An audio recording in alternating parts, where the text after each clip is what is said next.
mengusulkan melalui bantuan operasional sekolah spesifik atau BOS spesifik atau BOS afirmatif untuk khusus penyediaan makan siang bagi siswa.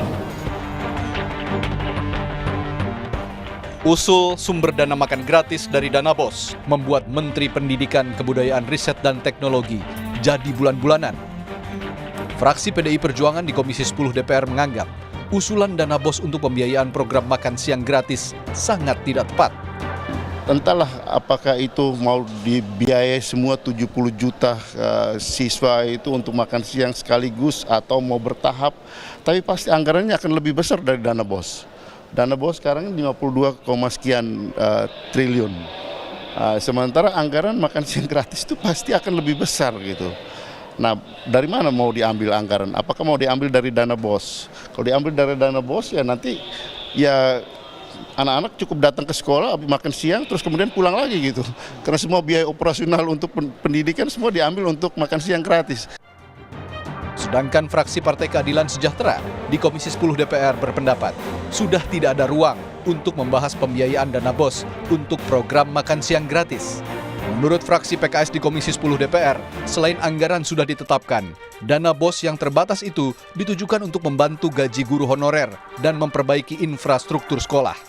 Ini kan cuma usulan program dari Cawapres, dan kami sudah final memutuskan anggaran 2024. Dan itu nggak ada anggaran itu.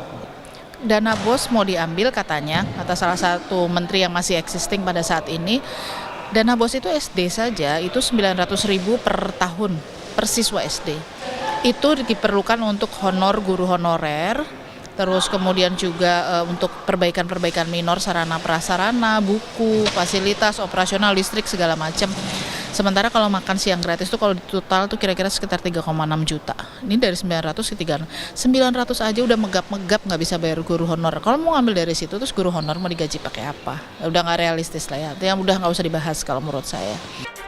Sayangnya Mendikbudristek Nadiem Makarim diam 1000 bahasa. Pun saat ditanya wartawan soal wacana pembiayaan program makan siang gratis dari dana BOS. Padahal dalam rapat kerja bersama Komisi 10 DPR, Nadiem sempat ditanya anggota Dewan soal wacana itu dan diminta penjelasan.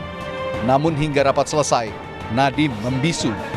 Mas Nadiem izin mengonfirmasi Mas Nadiem soal kabar dana BOS dipakai buat makan siang gratis itu betul Mas? Itu betul nggak Mas Nadiem kabar itu Mas Nadiem? Kabar itu betul tidak Mas Nadiem? Apakah ada perintah dari Presiden Mas Nadiem? Ada arahan dari Presiden, adakah Mas? Mas Martin sedikit saja Mas. Ya, terima kasih. Ramai pertanyaan di Komisi 10 DPR soal wacana pembiayaan makan siang gratis dari dana BOS seakan jadi gambaran awal adanya pertentangan kuat pembahasan program makan siang gratis di parlemen jika akhirnya Prabowo Gibran dinyatakan sebagai pemenang Pilpres 2024. Sayangnya, hingga kini publik mungkin hanya bisa menanti penjelasan lengkap rencana pendanaan program makan siang gratis. Tim Liputan, Kompas TV, Jakarta.